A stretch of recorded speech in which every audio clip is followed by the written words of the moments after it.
अस्सलाम वालेकुम जी। ये देखें जी, बहुत ज़बरदस्त किस्म का तूफान आ गया। ये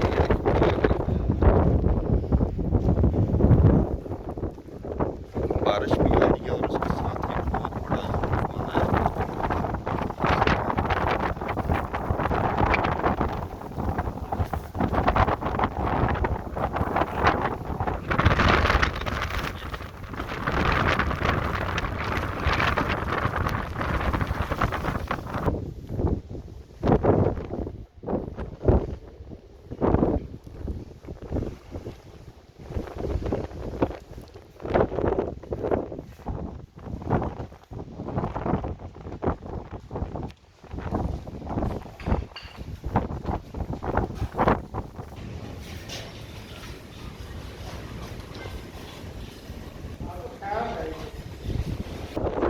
ये देखें जी, आग लगी है, पता नहीं किधर से चिंगारी आई है, उधर से आग लगी है।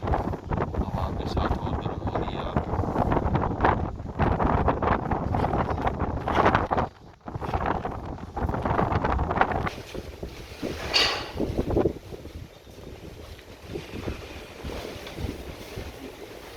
शदीद किस्म का तूफान है जी।